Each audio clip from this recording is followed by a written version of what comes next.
Order. Senators could take their seats. Senator Anning.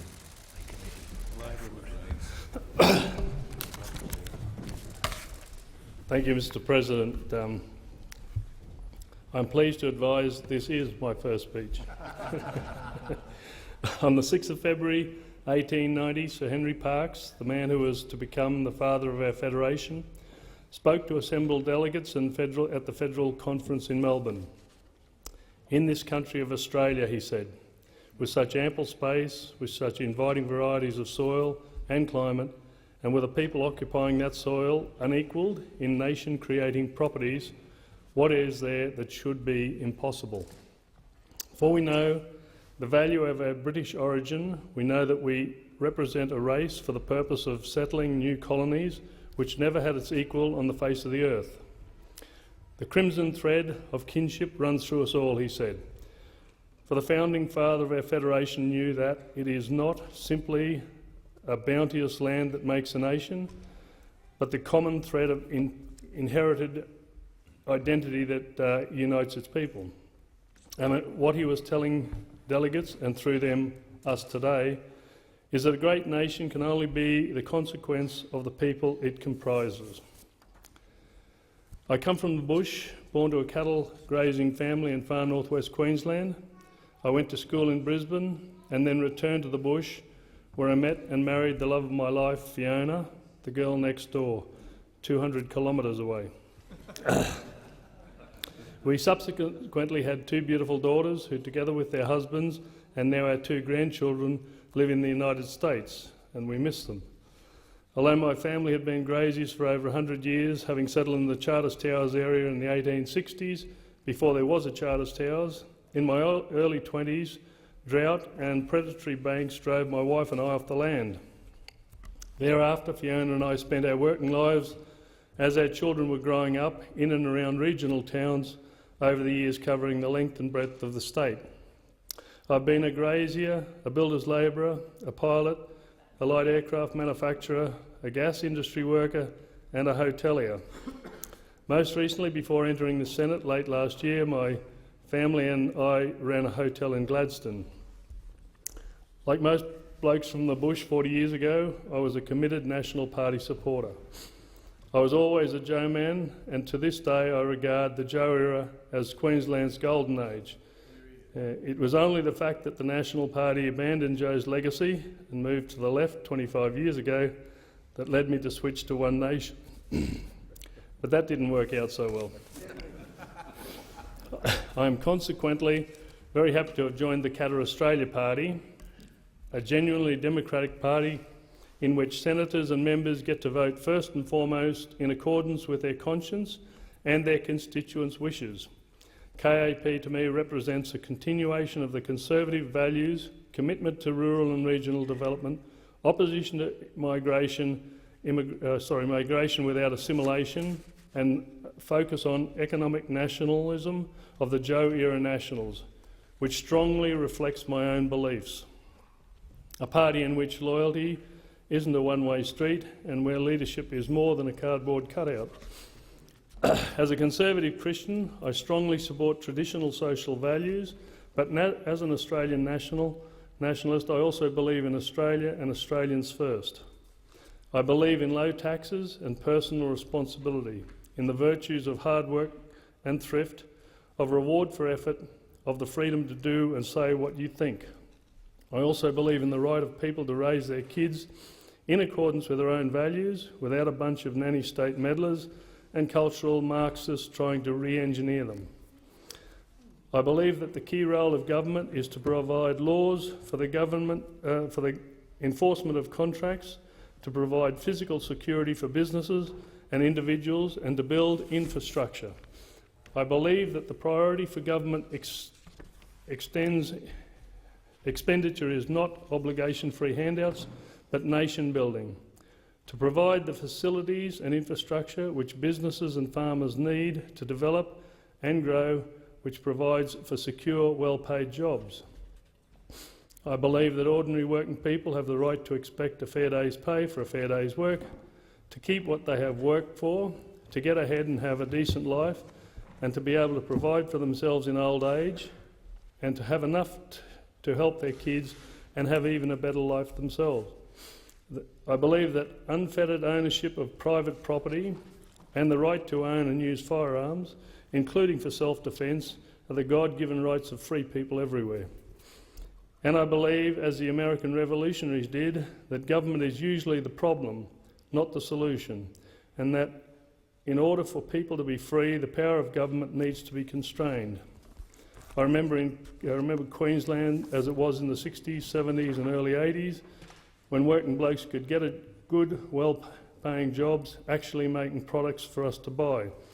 When people could start small businesses and not be strangled by red tape, when car rego, stamp duty and rates were affordable, when electricity was the cheapest in the world, when through statutory orderly marketing, farmers were not bled white by rapacious corporations or forced to sell to Chinese carpetbaggers.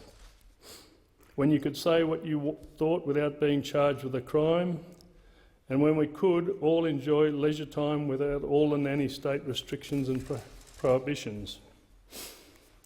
50 years ago, Australia was a cohesive, predominantly Anglo-Celtic nation.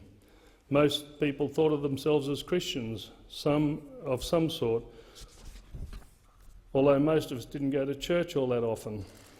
Everyone from a cleaner to the captains of industry had a shared vision of who we were as a people and our place in the world. Until the late 1960s, prior to the rise of Whitlam in the Labor Party, there was a broad consensus between the Liberal and Labor parties of the kind of society we were and what we should be in future. In the 1960s, both Liberal and Labor parties reflected a common framework of Judeo-Christian values. Supporting the family as a basic unit of society, both supported the principle that marriage was a union between a man and a woman, and both parties recognised the sanctity of the lives of the unborn. Both major parties agreed that people should be free to live their own lives and say what they thought without fear of state sanction. Both sides of politics recognised the importance of our manufacturing industries as well as our farming and mining. And both parties recognised the importance of our predominantly European identity. A key part of this great pre-Whitlam consensus was bipartisan support for both Liberal and Labor for European-based immigration program. Great Labor statesmen, Ben Chifley, John Curtin, Arthur Calwell, all strongly supported an immigration program that actively discriminated in favour of Europeans. Australia's greatest conservative, Sir Robert Menzies himself said, "I don't want to see reproduced in Australia the kind of problem they have in South Africa or America, or increasingly in Great Britain. I think a European-based immigration program has been a very good policy.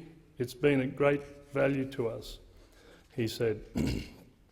This continued until 1973, when Whitlam and his hard-left cronies adopted Soviet-inspired UN treaties on discrimination and banned preferential selection of migrants based on their ethnicity. Yet the end of the pre-Whitlam consensus between the Labor and Liberal parties has been much more than a political sea change. It has allowed the cultural conquest of our nation. A tectonic shift has occurred in which the previously agreed social and political order have been overthrown in an insidious silent revolution. To understand fully what has happened to our country, I believe that we must look to the work of the Italian Marxist Antonio Gramsci. Gramsci's insight was to see revolution in culture rather than economic terms, with cultural hegemony as the key to supposed classic dominance. The Marxist state, Gramsci argued, could be achieved by gradual cultural revolution, subverting society via a long march through the institutions. The tactics of latter-day Gramsci-inspired radicals were to disguise degeneracy as liberation and tyranny as compassion. Free speech could be eliminated by appeal to not offending or saying things which were hurtful. This, of course, subtly creates a subjective test by which all criticism of cultural Marxist agenda can be silenced. It is my understanding that Gramsci himself coined the term political correctness to describe obedience to the will of the Communist Party. However, he made clear that its final purpose was to force concurrence with those things which individuals knew to be false. If an individual could be induced to agree and state to others something they knew to be utterly false, such as black being white, then the party had achieved total moral and ethical surrender in the subject. Thus, to describe the so-called safe schools and gender fluidity garbage being peddled in schools as cultural Marxism is not a throwaway line, but a literal truth. Given that everyone knows that there are only two genders, if you can persuade to agree to you and advocate in support of the false claim that there are an infinite number of genders, then without realising it, you have surrendered your political soul. Today, with so many unwittingly in lockstep, marching to the cultural revolutionaries' tune, options to oppose them politically are increasingly limited. So that's why I joined the Qatar Australia Party, and the only political force that seeks to return to the pre-Whitlam consensus. I want to see the defeat of cultural Marxism and their ilk, and a rolling back of the subversion of Australian culture and values that they have wrought. In terms of specifics, my political goals are to break the oligopoly power of the banks, to get a better deal for working families and farmers, to achieve the majority infrastructure development in far north Western Queensland, to reduce immigration levels and restrict entry to those who will best assimilate, to restore personal freedom and free speech, to make affordable home ownership a national priority, to counter the growing threat of China, both outside and within Australia, to slash runaway government spending and with it taxes on productive enterprises, to build coal-fired power stations to return us to the cheapest power in the world, to slash the regulatory burden that is crippling the general aviation industry, and to take back our culture from the left-wing extremist. My most immediate concern is saving agriculture in this country. Only this morning we heard the appalling personal stories of 40 farmers and others whose family businesses were stolen and who were ruined by the criminal behaviour of the major banks. This is the reason that I fought, along with my colleague Barry O'Sullivan, for a Royal Commission into banking. However, it has quickly become clear that the terms of reference are far too narrow and the ability of the Commission to hear evidence far too limited. That is the reason I moved earlier today to increase the time and resources of the Royal Commission and extend the terms of reference and consider the dispute resolution process. Those lenders and particular liquidators, receivers and administrators who have behaved contrary to any acceptable moral standard must be exposed and made to pay for their crimes.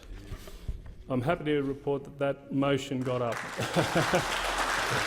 Order. Order in the galleries. There will be an opportunity to congratulate Senator Anning later on. However, this is only one first step. I also want to see a permanent end to the scourge of usury and rural lending.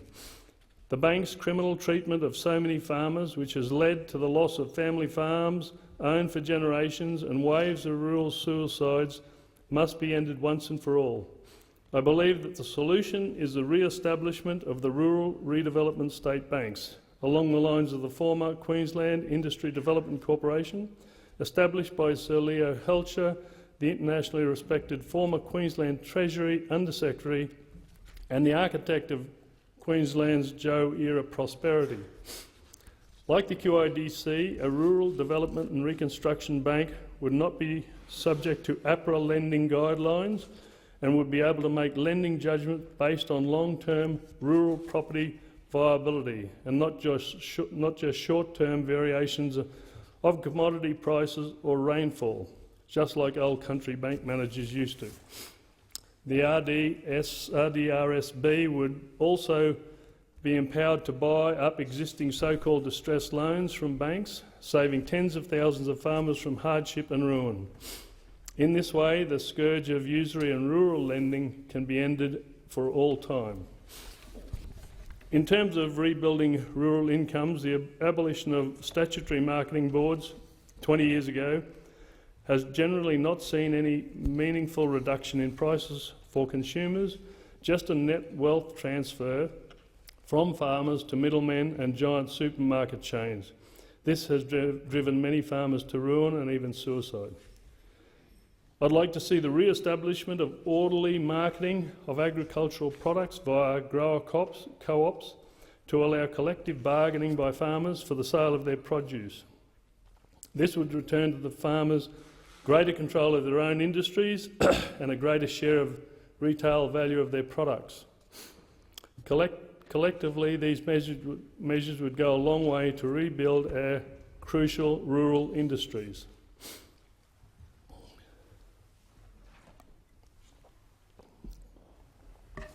My next biggest concern is rural infrastructure development.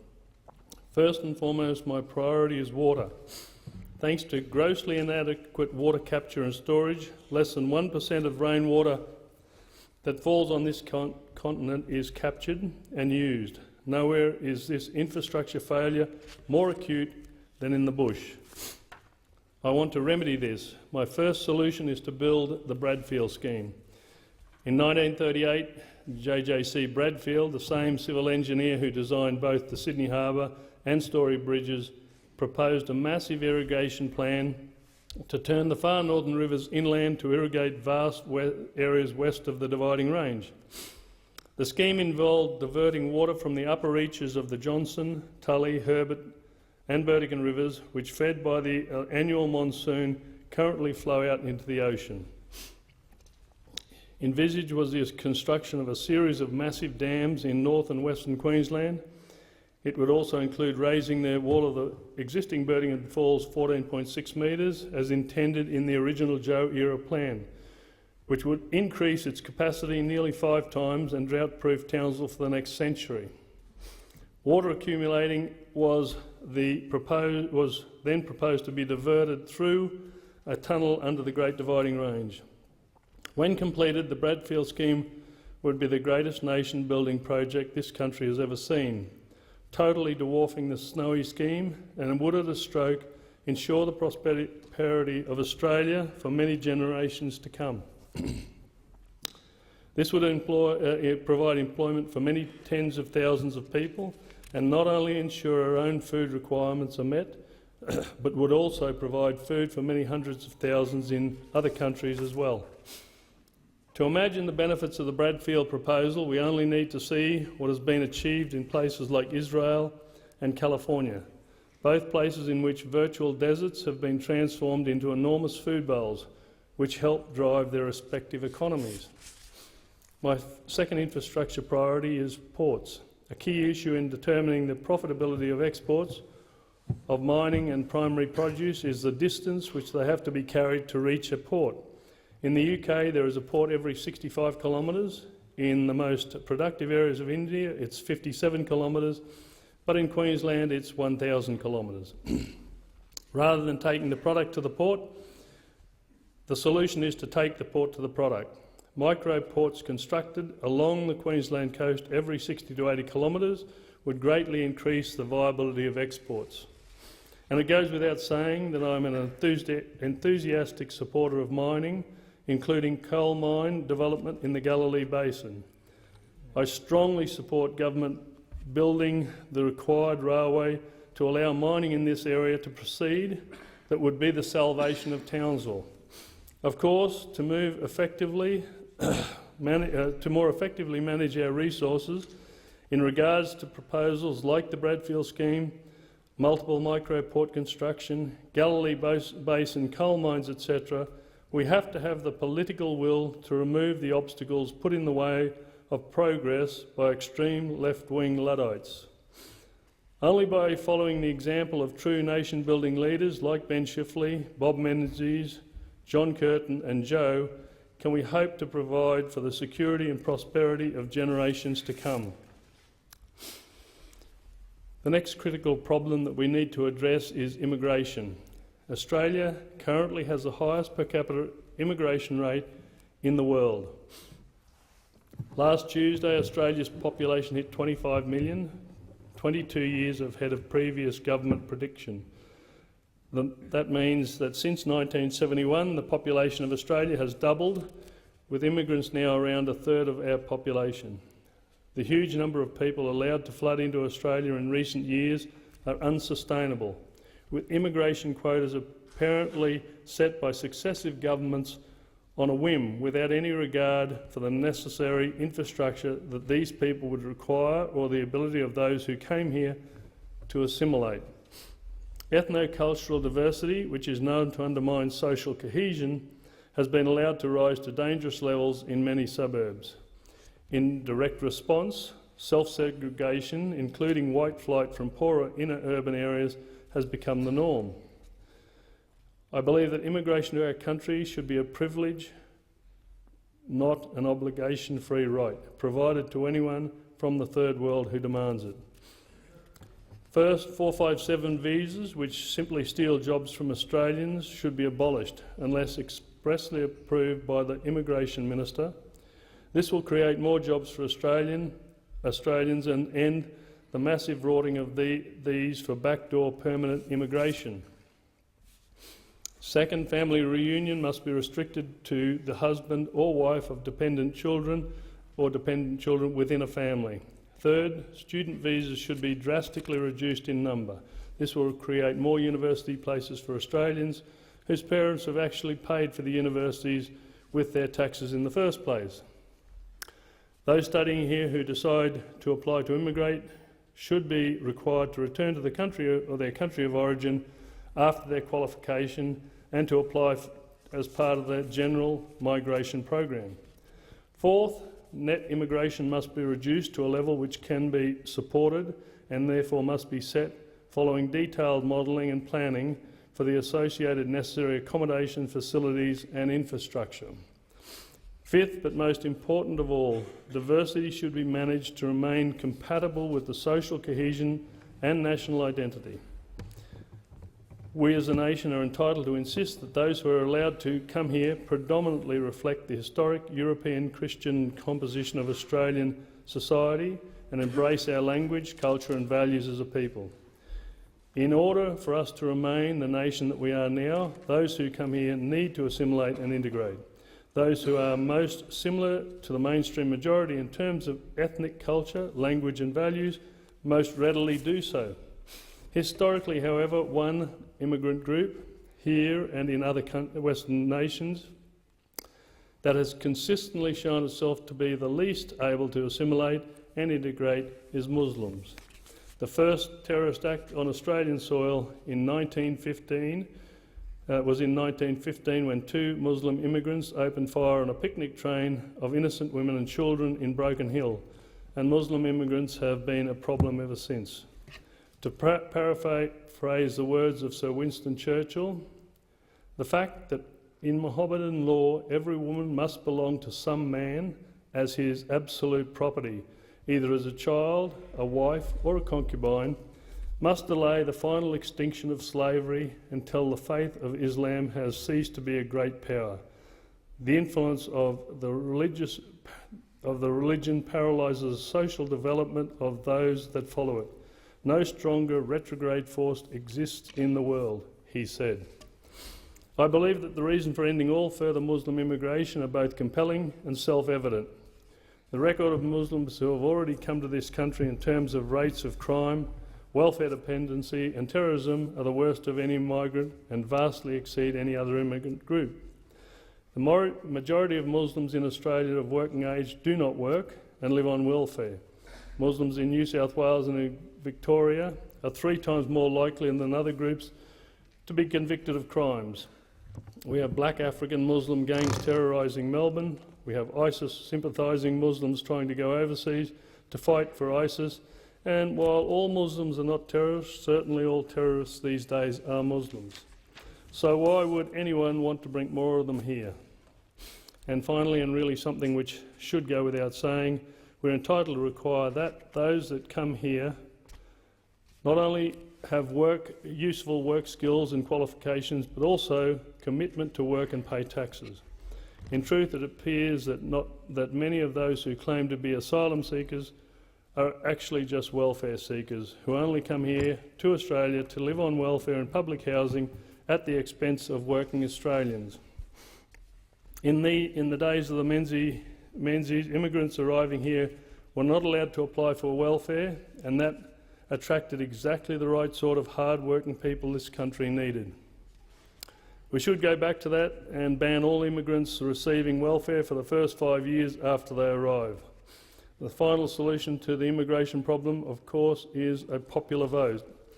Of course, we don't need a plebiscite to cut immigration numbers. We just need a government that is willing to institute sustainable population policy and end Australian job-stealing 457 visas and make student visas conditional on foreign students returning to the country they came from.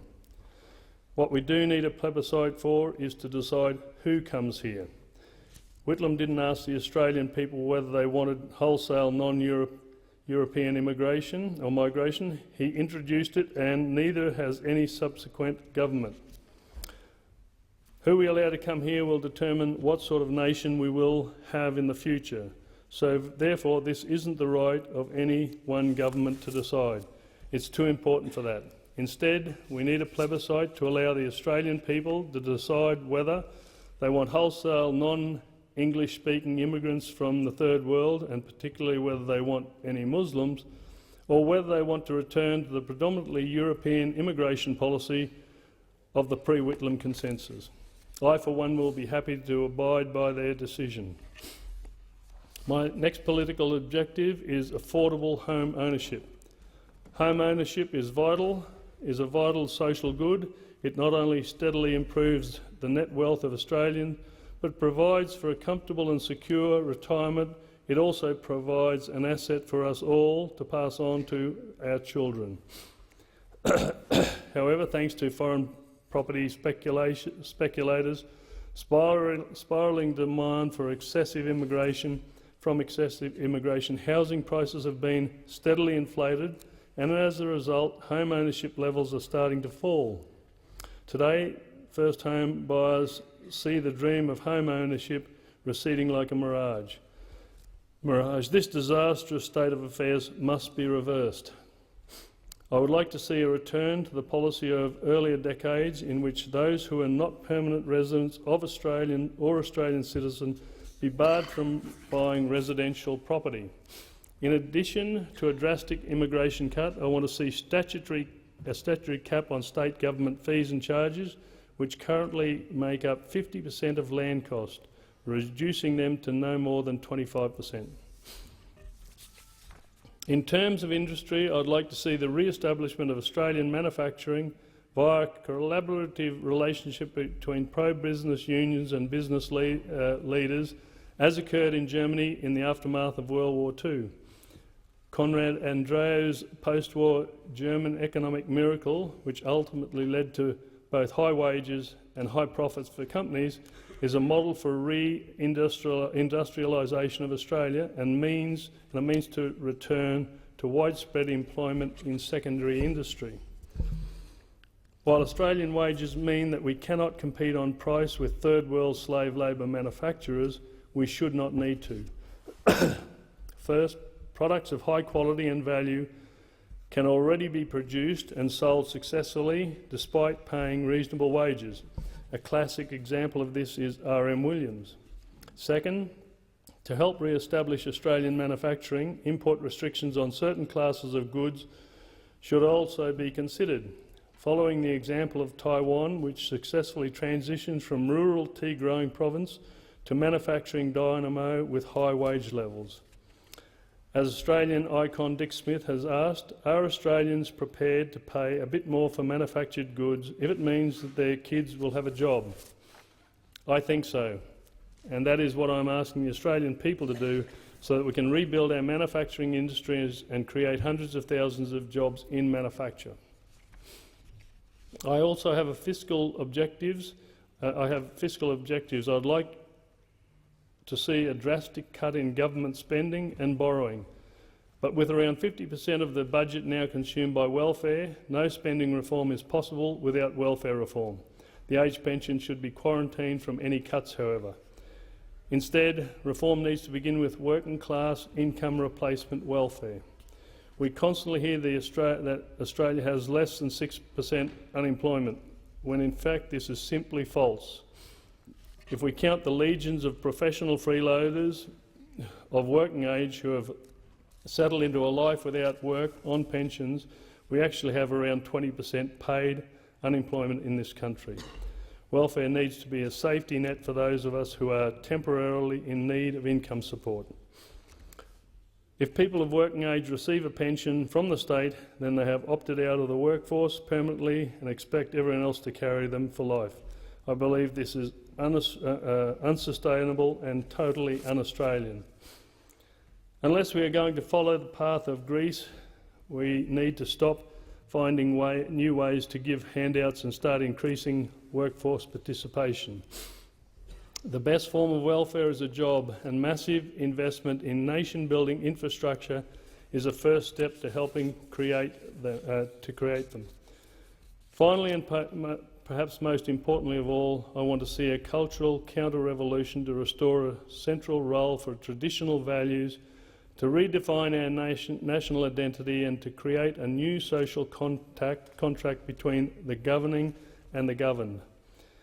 So many of the anti-democratic controls on our liberty, the restriction of free speech, or our ability to decide who comes to this country, on the outpouring of foreign aid, have been driven by the gross abuse of the external affairs powers in Section 51 of the Constitution.